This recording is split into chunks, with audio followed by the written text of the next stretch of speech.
Meus irmãos, vamos ficar de pé. Quero convidar você para que nós possamos retornar ao nosso ensino. Abra sua Bíblia comigo em Efésios, capítulo de número 6. Se os irmãos se lembrarem que eu estou esquecendo de algum aviso, me lembrem, por gentileza. Efésios, capítulo de número 6. Quero ler com os irmãos do versículo 10 até o versículo de número 18. Façamos a leitura juntos. Quem achou, diga amém. Amém. A palavra nos diz assim: no demais, irmãos meus, fortalecei-vos no Senhor e na força do seu poder, revesti-vos de toda a armadura de Deus, para que possais estar firmes contra as astutas ciladas do diabo. Porque não temos que lutar contra o sangue e a carne, mas sim contra os principados, contra as potestades, contra os príncipes das trevas desse século, contra as hostes espirituais da maldade nos lugares celestiais. Portanto, tomai toda a armadura de Deus, para que possais resistir no dia mau, e havendo feito tudo, ficar firme. Estais, pois, firmados, tendo cingido os vossos lombos com a verdade, e vestido a couraça da justiça, e calçando os pés na preparação do evangelho da paz, tomando sobretudo o escudo da fé, com o qual podereis apagar todos os dardos inflamados do maligno. Tomai também o capacete da salvação e a espada do Espírito, que é a palavra de Deus, orando em todo tempo, com toda a oração e súplica no Espírito, e vigiando nisso com toda a perseverança e súplica por todos os santos. Se você diz comigo, amém. Oremos. Tome o seu assento, meus irmãos. Nós temos já falado em 3 cultos, 3 oportunidades, sobre a armadura, sobre os benefícios de vestir a armadura. E para que a gente possa, de uma forma muito rápida, recapitular, para os irmãos se lembrarem, nós falamos sobre a questão da guerra que existe espiritual. Hoje é muito comum ver muitos cristãos desistindo, muitos cristãos estão prostrados diante do problema, da dificuldade, até mesmo parecem que não servem a Deus. Muitos dizem, eu sou cristão, mas aquilo fica só dentro de um nome e você não consegue ver na vida dele a alegria de ser cristão.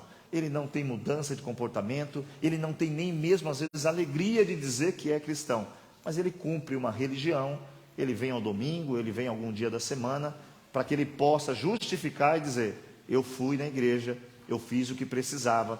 E nós sabemos que vir à igreja é uma parte do processo, mas você tem que vir à igreja sabendo que você tem que chegar aqui para entrar na presença de Deus. Entrar numa igreja não muda a vida de ninguém, mas entrar na presença de Deus pode ser até no seu quarto, e Jesus está lá para falar com você, tanto que ele vai dizer, ó, quando você entrar no seu quarto e fechar a porta e orar e falar comigo, eu vou responder você. Então, nós temos visto que esse tempo que nós estamos vivendo é um pouco difícil, e Paulo trouxe essa ideia de guerra, quando ele vai mandar usar uma armadura. E eu já falei com os irmãos aqui sobre a questão, numa guerra, a roupa é qualquer uma? A roupa não é qualquer uma. Numa guerra, a roupa, ela tem que ser uma roupa que te faz ficar camuflado. E qual é a vestimenta do cristão que deixa ele camuflado? É o revestimento do Espírito Santo. Você fica camuflado e o inimigo não te acha, porque você fica guardado no esconderijo do Altíssimo. Nós falamos sobre a questão de ter princípios, de ter conhecimento e entendimento, e nós fizemos um pouco, muito mais extenso, de quem é o diabo, porque muitas vezes você ignora o diabo e ele está agindo na sua vida e você está deixando ele agir. Em outros momentos você põe superpoderes no diabo, aí acha que o diabo tem mais poder que Deus, e tudo vira o diabo. Bate a porta, fala o diabo, escorrega o diabo, bate o carro, o diabo, sendo que às vezes são consequências da vida, mas por supervalorizar o diabo, nós pensamos que ele até tem mais poder que Deus.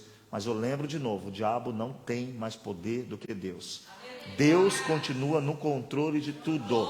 Lembre-se dessa realidade. Nós falamos sobre as características do diabo, e aí se os irmãos quiserem, depois entrarem no YouTube ou no Facebook, e tem os cultos, para que os irmãos possam acompanhar detalhe por detalhe. Nós falamos das estratégias que o diabo vai usar para destruir você. Nós falamos também de forma muito clara de como isso acontece. E nós vamos nesse momento entrar literalmente em cada item dessa armadura. Lembrando que a armadura ela tem uma função.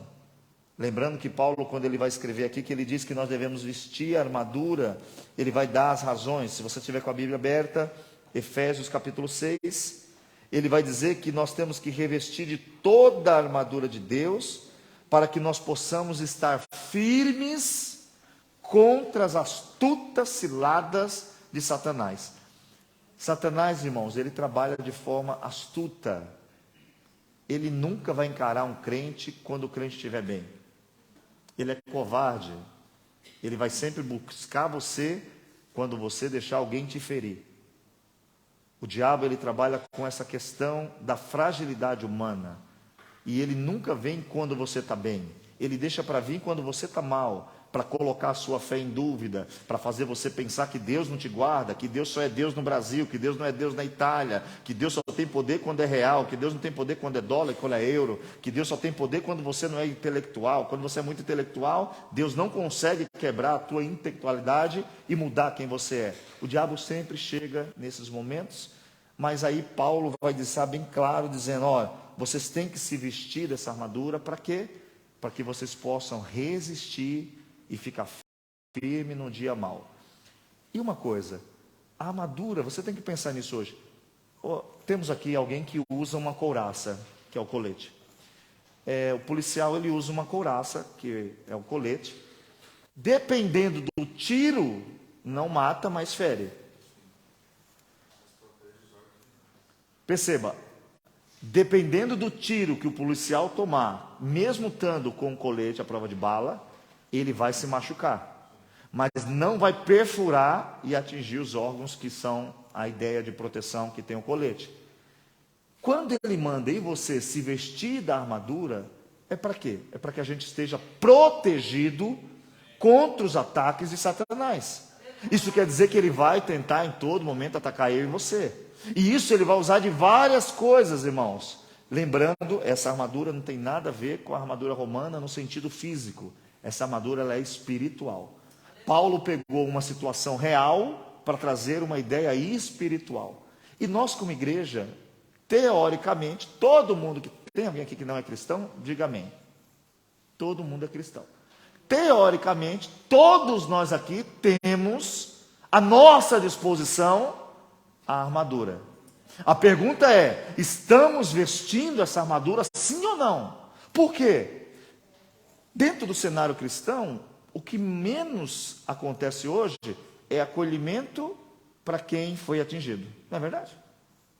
Quem está atacando você é o diabo. Se o diabo te atacar e te acertar, qual deveria ser o papel da igreja? Eu estava esperando um tiro de 28. Tem 28 ainda? Revólver 28? 38. É 38, não é 28. Eu não entendo muito de armas, não é meu forte. Mas eu estou esperando um tiro de 38, estou com um coletinho básico, ele vem com uma 45, H47, lembrei. E aí me feriu. A igreja me vê ferido, o que a igreja faz? Me joga para fora da igreja. A ideia que temos que ter aqui hoje como igreja é que Deus está dizendo o seguinte: use essa armadura para que você não seja atingido. Mas se você for atingido, você não está descartado, porque você faz parte do exército de Deus. Nós temos que nessa noite se lembrar que a ideia de vestir essa armadura é para que a gente esteja mais condição de não cair por qualquer coisa. Aí nós vamos ver que a igreja não está vestindo. Por quê? Tem gente que para de vir na igreja porque alguém fofocou sobre ele. Tem gente que para de vir na igreja porque está muito calor. Tem gente que para de vir na igreja porque o emprego do sonho não chegou. Então você não está vestindo. E nessa noite a ideia é que a gente entenda qual é o benefício de revestimento dessa armadura. Para que o soldado vestia armadura? Para poder atacar o inimigo e ter mais segurança. Quem se lembra da armadura do romano?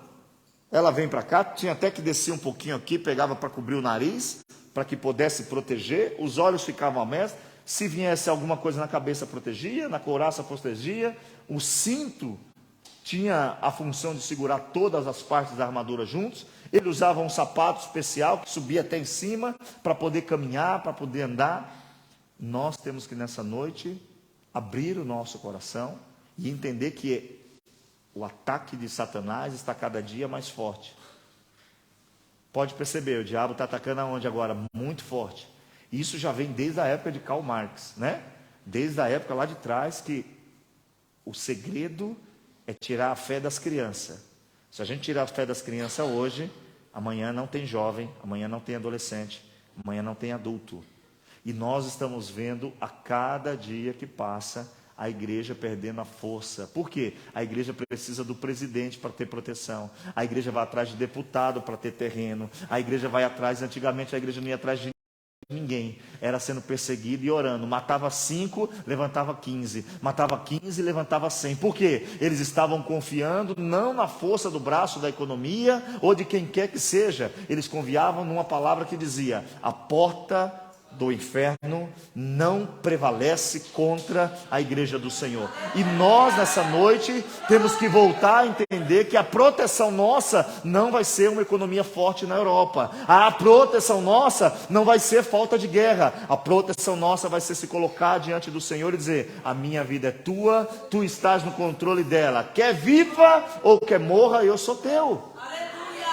É preciso nessa noite fazer uma meditação sobre esses itens que ele vai dizer. Ele vai trazer a couraça da justiça, ele vai trazer, cingir o cinto da verdade, os calçados dos pés da preparação do evangelho, o escudo da fé, o capacete da salvação e a espada do Espírito. E hoje eu vou tentar me atender eu vou parar um pouco só sobre o cinto da justiça, da verdade. Quando ele fala que nós temos que se cingir com a verdade. O que seria uma verdade? Todo mundo fala hoje, não é isso? O que é verdade? No mundo do relativismo, é verdade para você e não para mim? Do seu ponto de vista, tem até uma figurinha bem bonita, interessante, verdadeira, que eles fazem para dizer que tudo é relativo. É um 6 e um 9. Já viram? Uma pessoa está desse lado e fala, é 9. A outra pessoa está do outro lado e fica falando, é 6. Essa imagem ela é verdadeira, mas ela tem a ideia de dizer o seguinte: tudo é relativo. E nós aqui dentro podemos estar vivendo com isso, com uma verdade relativa. Ó, pastor, é para você isso, mas para mim não é. E nós temos que tomar um cuidado. O que seria então a verdade? Por exemplo, tem alguém que é corajoso de responder? Eu vou fazer uma pergunta, se você for corajoso, responda. Quanto é 1 mais 1? Quem é corajoso para responder? Quanto, Pedro? 2. Tem certeza que é 2? Sim. E se todo mundo aqui falar que é 5, muda essa realidade? Não muda? Todo mundo aqui pode falar que 1 mais 1 é 10, mas vai continuar sendo 2. A palavra de Deus, ainda que todos digam algo contrário, ela permanece fiel, porque ela é a mesma ontem, hoje e eternamente. Não é pela quantidade de pessoas que acreditam na Bíblia que a Bíblia é verdadeira. E nós vivemos um tempo que já estão questionando a Bíblia. Nós vivemos um tempo que nós mesmos que estamos aqui, só sabemos versículos para condenar alguém. Nós mesmos sabemos versículos para olhar para o irmão e falar assim, mas você não é crente? Não diz que tem que amar? Não diz que tem que perdoar? Aí eu não uso os versículos para mim mesmo, para dizer que eu tenho que ser o exemplo, que eu tenho que tomar uma posição pessoal, particular, individual. Porque como uma unidade de igreja, eu não posso esperar de você o que eu sei fazer. Você quer ver como acabaria o problema de todos nós aqui como igreja? Se cada um decidisse ser o que exige do outro. Se cada um tomar a decisão de ser o que não vê no outro irmão, os problemas acabam. Eu quero alguém simpático, eu vou ser simpático. Eu quero alguém que chega na igreja e fica dizendo glória a Deus, glória a Deus, glória a Deus, glória. Eu vou entrar na igreja e vou ficar dizendo glória a Deus, glória a Deus. Eu quero alguém que chega na igreja e fica em silêncio para ouvir a palavra. Eu vou fazer isso. Mas eu cobro de você silêncio, mas o que eu faço? Eu não faço silêncio. Eu cobro de você respeito, mas eu não te respeito. E nós vivemos um cenário que a verdade está sendo feita de seguinte forma. E hoje, nós temos que ser sinceros, aonde tem mais mentira, não mais, mas tem muita mentira, é dentro do ambiente cristão.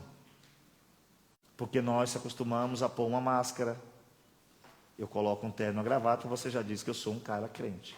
Não é verdade? Aí chega um irmão, às vezes, de bermuda, a gente fala, esse é endemoniado.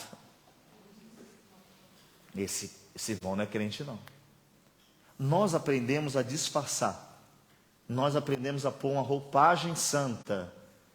E Jesus criticou muito a roupagem santa, não que ela seja errada, mas porque geralmente quem se apoia nisso são os maiores hipócritas da terra.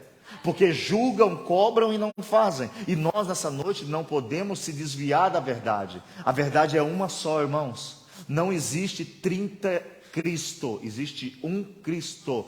Um só batismo, uma só fé, um só Deus e Pai de todos. Mas os homens, por interesse pessoal, vão montando cenários para que vocês sigam eles.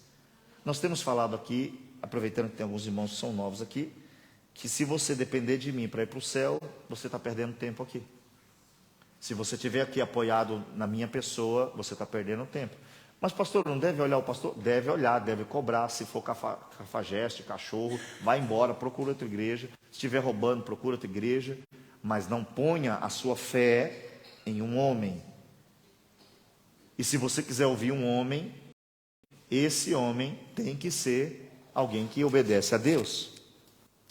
Siga seu pastor, se o seu pastor seguir Jesus. Se ele não seguir, deixa ele sozinho e fala, vai sozinho. E se ele te amaldiçoar, você fala para ele, se não pega não, rapaz. Que Deus abençoou, não pode o homem amaldiçoar, diz a palavra de Deus. Então, nós temos aqui um conselho. Cingir os lombos.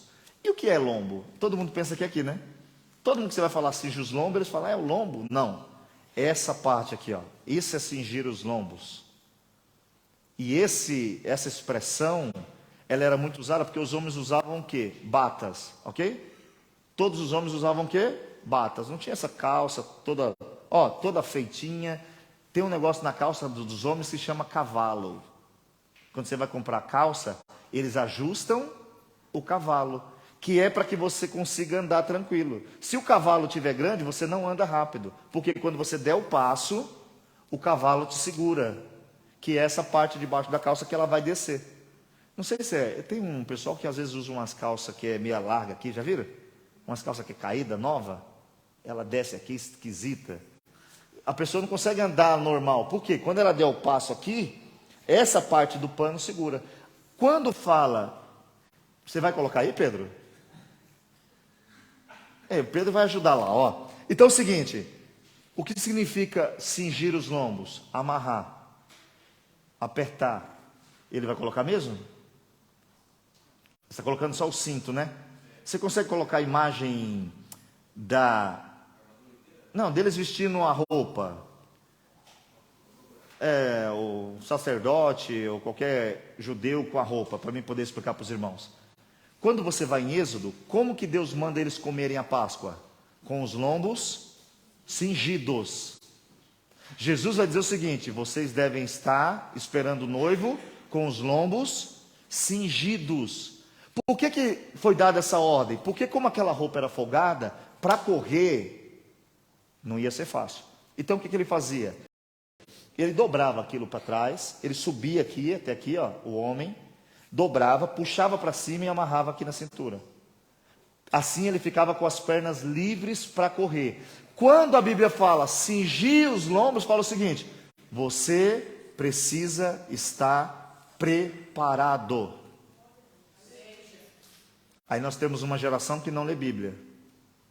Aí nós temos uma geração que não sabe orar. Aí nós temos uma geração que não sabe interceder.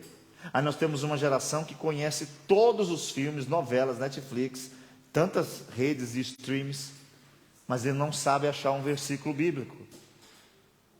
É preciso nessa noite entender que a ordem aqui era o seguinte, cingir os lombos, colocar, ajustar toda... Achou, Pedro?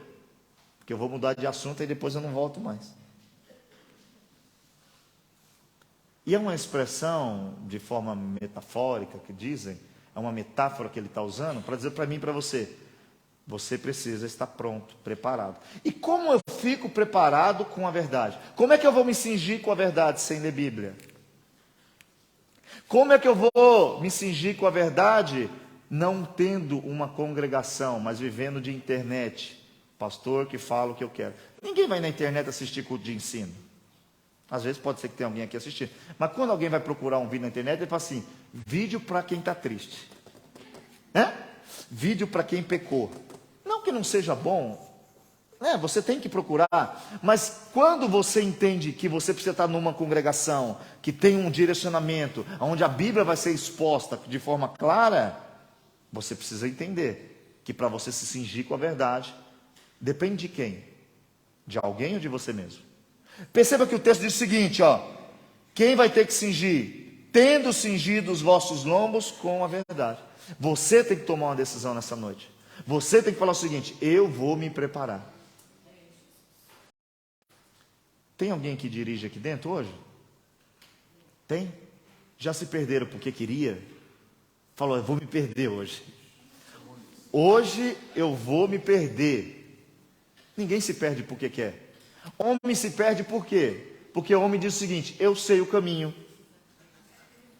Aí você explica, eu também sou assim, eu sou homem, né? Aí eu sei. Aí a mulher começa a falar assim, está demorando? Não era mais rápido o caminho? Aí você liga para alguém e fala assim, oi, tudo bem? Eu estou aqui. Mas você não falou que sabia? Eu pensei. Tem gente que pensa que sabe. Mas você quer saber se você não sabe? É quando você tem que perdoar alguém e você não consegue. Quando você tem que ser exemplo de cristão e você não é. Aí você não tem que ficar botando a culpa em ninguém. Você tem que entender o seguinte, eu não estou preparado. Lembra dos discípulos? 3 anos com Jesus, irmãos, 3 anos. Jesus vai embora e falou, espera, porque vocês não estão prontos. Vocês precisam ser revestidos. E nessa noite nós precisamos se revestir dessa armadura. E por que Paulo começa dizendo que temos que se revestir com a verdade? Porque onde não tem verdade, nada é real. Abra sua Bíblia aí em João 14:6. Todo mundo sabe o que está escrito. Podia até perguntar para vocês lerem. Todo mundo sabe o que está escrito.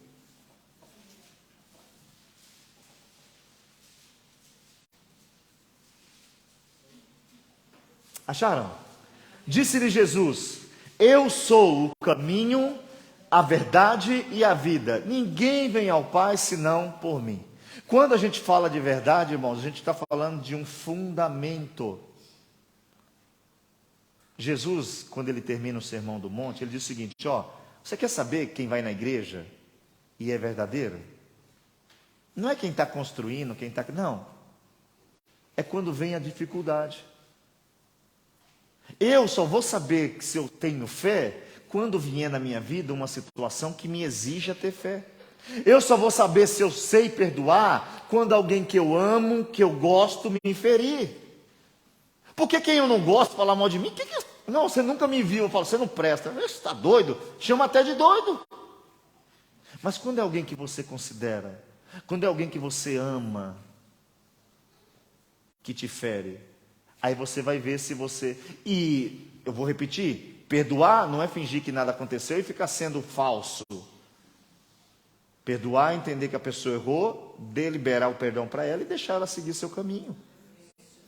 Mas nunca falar mal dela, não desejar o mal dela, não ficar cercando ela nas redes sociais para ver o que está fazendo, não defamá-la em todo lugar que vê uma foto dela. Essas pessoas estão por aí dizendo que são crentes. Mas é preciso hoje entender que Deus nos chama a entender que existe uma base, e essa base é Jesus. A sua base nessa noite tem que ser Jesus. Nós já falamos aqui, ele não muda, irmãos. Hebreus vai dizer que ele é o mesmo quando? Ontem, ele é o mesmo quando? Hoje. Amanhã ele é quem? Ele é o mesmo. O que é isso? Não altera. Eu e você alteramos. Hoje estamos felizes, amanhã está meio triste. Quando está feliz, trata bem. Quando não está, trata mal. Ele não, ele é sempre o mesmo. Rico em misericórdia, em perdão, em graça e todo dia igual. Pensou todo dia igual? Aí aqui está dizendo, cinja os seus lombos com a verdade. E ele vai dizer, eu sou a verdade. E não falta mais igreja, não falta mais mensagem, não falta mais pastor, falta verdade. O que falta nos púlpitos é Jesus sendo pregado. Não adianta ficar cuspindo teologia, ficar cuspindo doutrina de homem. Tem que falar o seguinte: ei, tem um Cristo que morreu de graça para te perdoar, te exaltar, te levar a lugares que você não pode ir. Que lugar é esse? Na presença do Deus Todo-Poderoso, Criador dos céus e da terra. Tem lugar melhor para ir? Tem. Não tem. E só pode chegar lá através de Jesus. É por isso que nós estamos tendo uma igreja sem efetividade, porque cada pastor prega o que pensa, cada igreja ensina o que acha, e estão deixando de dizer o que ele falou. Ide por todo mundo, pregai o evangelho a toda criatura. Quem crê vai ser salvo, quem não crê vai ser condenado, mas você tem que deixar para lá. Agora é uma guerra, se alguém não aceita, briga, famílias em guerra, igrejas em guerra, pastores em guerra, porque cada um quer colocar o seu ponto de vista. Mas só existe um ponto de vista, só existe uma verdade, e ela vai estar 100% baseada nesse texto. Ele é, ele não será, ele é o caminho, ele é a verdade e ele é a vida. Ninguém, irmão, você pode vir aqui falar em nome de Maria, em nome de Paulo, de Abraão, de Isaac, de Valdomiro, de Joãozinho, tá? Você só vai entrar lá quando você chegar com o nome dele no seu coração. Ah, mas eu vim aqui porque a gente faz às vezes carta de referência para alguns irmãos. Mas não vale de nada se você não tiver a carta de referência lá do céu. Paulo, quando escreve aos Coríntios, no capítulo 4, verso 1, ele diz o seguinte: não fique dizendo por aí que você eu sou um homem de Deus, eu sou um profeta. Não, ele diz o seguinte: que os homens vos reconheça como ministro, dispenseiros, e que cada um se ache fiel. Aí tem um monte de gente com carta, carteirinha, com nome, com púlpito, com microfone, mas quando você procura a qualidade de estar fiel, não se acha. Então, abra sua Bíblia, deixa eu ler um texto. Porque qual é a importância de cingir-se com a verdade? Quando você entende que a verdade é Cristo, você sabe quem você é. Irmãos, nós estamos vivendo um tempo que tem uma discrepância. Tem uns que se acham semideuses. Tem irmãos, se você perguntar, ele vai dizer: não, eu sou salvo porque eu sou muito bom mesmo. Eu sou incrível, gente. Eu oro de madrugada. Nossa, eu ando orando. Eu sou demais. Eu não peco. Tem gente que acha que não peca, você sabia disso? Aí Jesus traz uma parábola. Quando você lê Lucas 18, vamos ler do 10 ao 14? Acho que é bom ler, que a gente consegue, se a gente ler isso aqui, a gente consegue entender. Quando você está cingido com a verdade, você sabe quem você é. 2 homens subiram ao templo para orar. Escute isso aqui. 2 pessoas diferentes, vindo para o culto. As 2 vindo cultuar a Deus. São 2 pessoas vindo para o mesmo lugar, com o mesmo objetivo visual. Eu estou aqui, todo mundo está aqui, ó. Nós estamos no culto. Então, teoricamente, todos nós estamos com o mesmo propósito. Só que vai chegar a hora de orar. Irmãos, isso aqui é muito sério, porque Jesus está falando o seguinte: ele está falando de uma coisa que não é que está no microfone, é na oração. Aí ele diz o seguinte: subiram para orar, um fariseu e outro publicano. Rapidinho. O fariseu, um partido político que tinha um poder de exigir o cumprimento da lei. Os publicanos, judeus que aceitaram ser empregados do governo romano, que eram considerados traidores, que não amavam, e eles também aproveitavam o cargo, roubavam, tinham recursos. Mas agora Jesus vai dizer uma coisa: o fariseu, estando de pé, orava consigo. Olha só, ele não orava para Deus, irmãos. Ele não orava para Deus, ele orava para si mesmo. Ó Senhor, eu sou tão bom. Olha o que ele vai dizer. E ele orava desta maneira. E ele não orava com Deus. Eu gosto desse texto que ele diz: orava consigo. Sabe eu falando para mim? Oi, Valdomiro, tudo bem? Valdomiro, você é demais, cara. Olha, Valdomiro. E ele orava dessa maneira: ó Deus, graças te dou, porque não sou como os demais homens, roubadores, injustos. Ele estava já orando e afrontando o outro que ele considerava que era roubador. Injustos, adúlteros, nem ainda... Aí pronto, perdeu toda a oração. Nem ainda como este publicano. Próximo. Olha só, eu jejuo... Quem vai ler Levíticos vai ver que a ordem era uma vez por mês, ok? Até mais estrigando uma vez por ano, porque jejum não é uma coisa de ficar sem comer. Jejum tem propósito, irmãos. Jejum não deve ser aproveitar que eu estou, né? Tem irmãos que até brincam às vezes. Puxa, fiquei o dia inteiro sem comer hoje, podia ter feito um propósito, né? Já que eu fiquei sem comer mesmo. O jejum, ele tem propósito. E aí ele vem aqui dizendo o seguinte: eu estou jejuando além do que a lei manda. Eu sou bom demais. Eu estou jejuando 2 vezes na semana. Eu dou dízimo de tudo. Eu vou comer 10% da igreja. Eu ganho uma caixinha 10% da igreja. Olha lá, ele está falando. Ó. Aqueles pastores das igrejas que pedem só dízimo, ele nem lê isso, né? Eles não lêem isso aqui. Porque se ele continuar lendo... Eu escutei uma... Eu vou rapidinho aqui, porque nós estamos vivendo uma época que a igreja não é shopping, a igreja não é banco, a igreja é lugar de se confrontar com a palavra, se arrepender e continuar. E eu vou contar porque eu achei muito propício. Um pastor começou a fazer uma campanha na igreja de 7 sexta-feira, e você ia trazer na última sexta-feira o seu Isaac. E começou a campanha. Campanha, tá, vai receber, você tem que trazer o seu Isaac. O que é o seu Isaac? O melhor. Aí, fizeram às 7 sexta-feira. Aí na última sexta-feira, um irmãozinho da igreja que era velho falou: pastor, o senhor me dá uma oportunidade? E ele falou: tá bom, o senhor é o decano da igreja, o senhor vai ter uma oportunidade. Pode sim. E ele falou: irmãos, eu estou aqui hoje, nessa noite, e eu vou aproveitar o texto que os irmãos estão usando de Gênesis, aonde Abraão leva o seu Isaac, e eu vou ler ele para os irmãos definam o texto. E ele leu e falou: Isaac não foi entregue. Abraão voltou com o seu Isaac para casa. Acabou com os planos financeiros da igreja. Voltando para o culto rapidinho, só era para os irmãos distrair um pouco. Tome cuidado. Se você está vivendo uma religião de pagar para ser salvo, você está errado. A salvação é pela graça. Nenhum real, nenhum euro, nenhum dólar, nem todo o dinheiro do mundo paga a salvação de uma alma. É por isso que o diabo só pode oferecer para o mundo dinheiro. Porque salvação só Cristo oferece. E a salvação de Cristo, ela é de graça. De graça, de graça, de graça. Jejuo 2 vezes na semana, eu dou dízimo de tudo quanto possuo. O publicano, porém, estando de pé, de longe, esse irmão aqui ficou até com vergonha de entrar na igreja.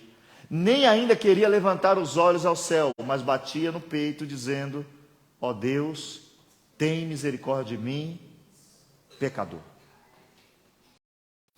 Sabe quando você se cinge com a verdade, a primeira coisa que você reconhece não é o pecado do irmão, é o seu pecado. Por isso que João, quando está escrevendo, 1 João, capítulo 1, versículos 9 ou 7, versículo 7, se andarmos na luz, como ele na luz está, olha só, olha o que ele está dizendo, temos comunhão uns. E como pode eu ter comunhão com meu irmão? Porque eu estou andando na luz. Quando eu estou andando na luz com o presbítero André Zalma, ele está vendo o meu pecado, eu estou vendo o dele, só que o meu é maior. Então para que eu vou falar do dele? Aí a gente tem comunhão. E aí quando a gente tem comunhão, acontece uma coisa: e o sangue de Jesus Cristo, seu Filho, nos purifica. E não é de um pecado, irmãos, é de todo o pecado. Por que então não está tendo comunhão nas igrejas? Porque ninguém está querendo andar na luz. E quem é a luz do mundo? Jesus. É o que eu estou dizendo, está faltando verdade. Está faltando Jesus nos púlpitos. Está faltando Jesus nas doutrinas. Vai fazer uma doutrina, vai ver o que o povo quer. O que o povo aqui gosta? O povo aqui gosta de, sei lá, alguma coisa. Aí começa a fazer o que o povo gosta. Mas o que diz a Bíblia? Aí alguns vão fazer doutrina e falam, o que é que o senhor gosta, pastor, presidente? Eu gosto de gravata apertada. Todo mundo de gravata apertada. Aí se você não gosta da gravata apertada, você não serve para o reino. Aí te taxa de pecador, você sai fora, e aí aquilo ali fica sendo uma realidade. Quem cinge os lombos com a verdade, entende em primeiro lugar quem é. Reconhecendo quem é, sabe que é um pecador. Reconhecendo que é um pecador, pede misericórdia e graça de Jesus para ser perdoado dos pecados. E aí acontece uma coisa maravilhosa, abre a sua Bíblia comigo. João 8:32. Esse versículo não é um versículo político. Conhecereis a verdade, e a verdade, ela vos... Quem é a verdade? Então você não tem que conhecer só o pastor, você tem que conhecer nessa noite Jesus. Agora todos nós estamos falando que conhecemos, mas por que não estamos libertos? Como pode eu conhecer Jesus e não estar liberto? E nós falamos, tem lá nos outros vídeos, nós não conhecemos, nós temos informação. Nós temos a informação de Jesus. Ele é filho de Deus, ele morreu pelos pecadores. Mas conhecer é que nem nós aqui, ó. Eu posso chegar nele, vocês não, mas eu posso. Aqui, ó. Um beijinho na careca dele. Está sem cabelo. Por que isso? Por que eu posso fazer isso? Intimidade. Como é que se cria intimidade? Convivendo. O segredo de Deus é para quem? É para que os teme. É para quem tem intimidade. A gente está muito viciado em mostrar nosso rosto na tela, em mostrar nossos Facebook, Instagram, mas a gente não consegue chorar sozinho no quarto. Se você só chora na igreja, está errado. Tem irmãos que na igreja fica assim, ó, cortando cana, né? Quando vai orar em casa, 30 segundos. Ou não é assim? Vai orar em casa, não consegue ter fogo sozinho. Então você está vivendo na emoção. Mas nós temos que nessa noite entender o seguinte: quem conhece a verdade é liberto. Agora me diga uma coisa, a pessoa que foi liberta, o que ela fez para ser liberta? Nada. Ela estava presa e alguém foi lá libertar. Aqui, mais um exemplo, aproveitando a figura policial. Quando vocês estouram um cativeiro, quem faz o planejamento de invasão? A vítima ou a polícia? Você não entendeu, não, né? Quem planejou nos salvar não foi nós, foi ele. Glória a Jesus. Aqui está dizendo, se você conhecer a verdade, ela te liberta. É ela que vai lá e te tira. É ela que vai lá e te convence. É ela que vai lá e fala para você, você vai sair daqui. Só que nós estamos querendo viver uma vida. Por isso que tem muita igreja ficando rica com dízimo. Porque eu paguei. Quem paga tem que receber o que pagou. Aí fica lá, tome, dê dinheiro, tome bênção. Meu irmão, é Ele que te liberta. Mas quem tem que conhecer Ele é você, porque Ele já te conhece. A gente entra no culto e fala, Senhor, e Ele já sabe de tudo. Ele já sabe de tudo. Agora, você sabe de tudo dele? Você sabe onde Jesus nasceu? Você sabe por que Jesus nasceu?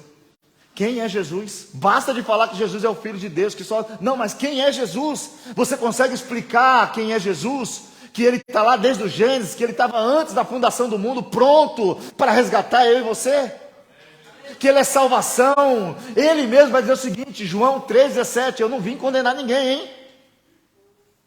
Essa palavra de Jesus deveria bater forte no nosso coração.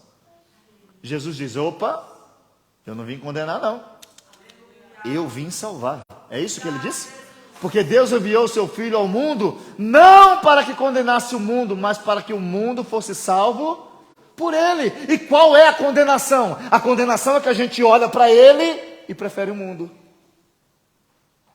Porque no mundo a gente se disfarça, nele a gente é quem é. Lá não tem interno, ele vê por dentro, vê por fora. Aí como é que você fala para alguém, eu estou feliz, se ele sabe que você está triste? Como é que você diz que é verdadeiro, se ele sabe que você é falso? Como é que você convence ele que você é fiel, se você é infiel? Aí a gente prefere fugir da verdade. E aí o texto, desse mesmo texto, vai dizer que a gente prefere ficar fora dele, porque a gente fica no escuro. E eu falei para você aqui que a luz tudo revela. Lembra do exemplo da parábola das dracmas perdidas? O que a mulher faz primeiro? Quando acendeu a luz, falou o quê? Nossa, que casa suja. Não dá para achar não, tem que varrer. A mesma coisa aí você. Quando você se cinge com a verdade, você para de julgar as pessoas. Porque você vê que você tem muita coisa para melhorar. Aí você, ao invés de mostrar erros, você mostra a solução. Você chega no mentiroso e não fala para ele, seu mentiroso. Você fala para ele, aquele é o caminho da verdade. E nós precisamos voltar a entender isso. Os benefícios de entender que essa armadura está aqui para dizer para você, tem um caminho melhor. Aí se essa verdade te liberta, em João 8,36, olha o que diz lá.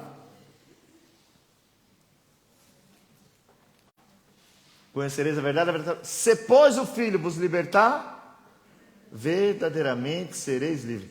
A gente sabe o que é ser livre, irmãos? O livre, ele não precisa da opinião de ninguém. Ele vai para onde quer, quando quer. Se você está viciado em alguma coisa, você está prisioneiro disso. Eu não consigo parar, você não está livre. E o texto diz, não é o pastor que te liberta, não é a denominação que te liberta, é o Filho. E o Filho não é batista, o Filho não é assembleano, o Filho não é presbiteriano, o Filho é Deus. E Deus está acima. Mas é por isso que eu falo, volta aqui. Você tem que começar a falar o seguinte, eu preciso me cingir com essa verdade. Eu preciso parar de me cingir com mentira. E o que vai me ajudar isso?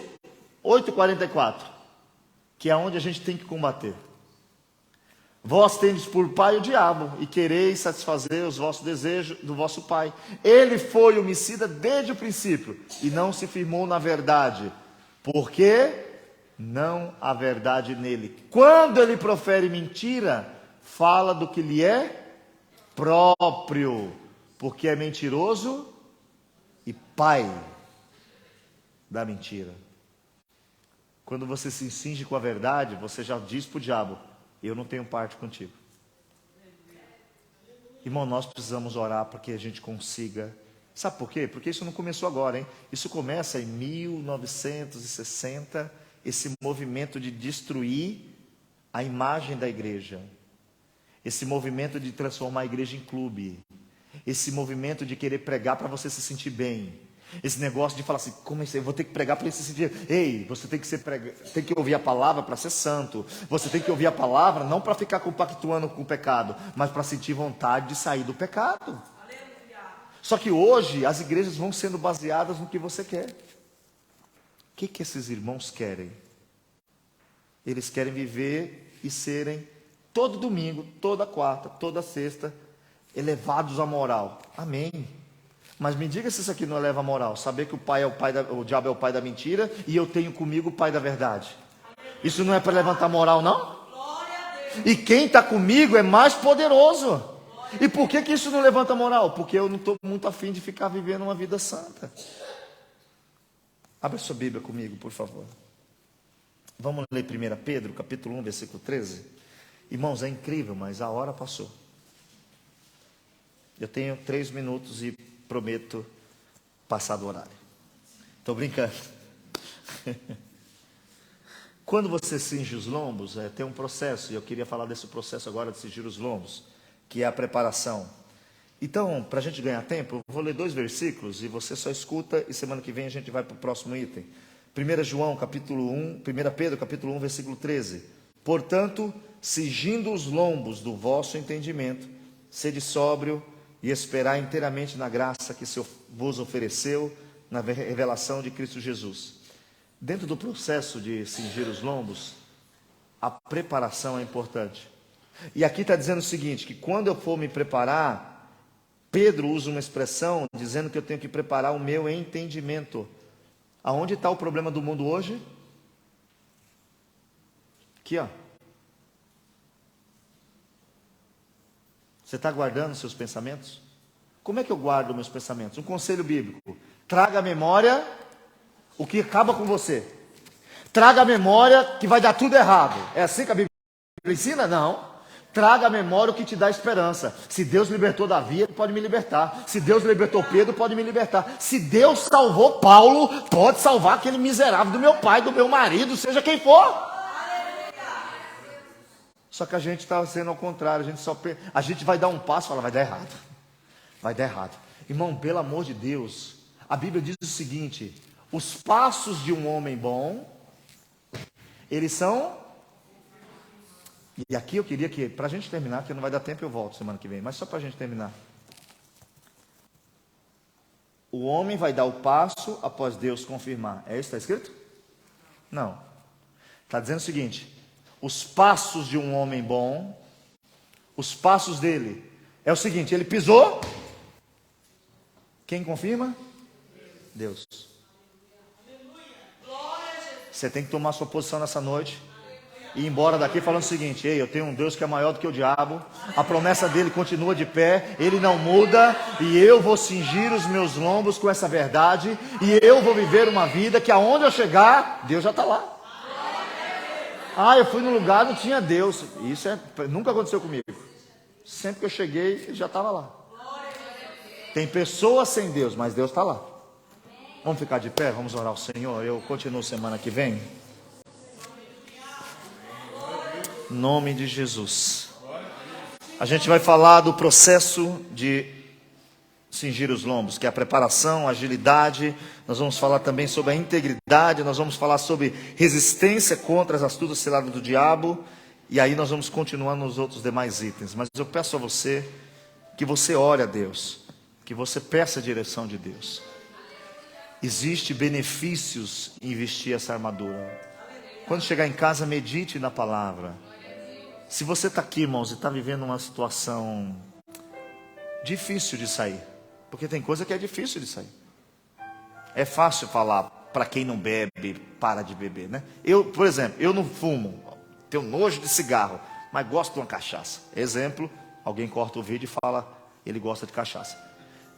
Ele odeia cachaça, mas fuma. Aí eu olho para ele e falo, parar de fumar é fácil. Aí ele olha para mim e fala, parar de beber é fácil. Cada um de nós aqui temos algo que precisa ser mudado. E não adianta falar para alguém, porque só vai julgar. Não é verdade? Se você falar os teus pensamentos para alguém aqui, a pessoa fala, você é crente? Você é crente, já vai. E entenda o que eu estou falando. Estou falando que Deus está nos dizendo o seguinte: eu quero te revestir, para que você nessa batalha espiritual do dia a dia, de pensamentos, emoção, razão, você tenha força. Lembra o que eu falei? Vestir a armadura não é para ficar caindo, é para ficar resistir. É para quando o diabo te atacar, você ficar aqui, ó, tá doendo, mas eu não saio.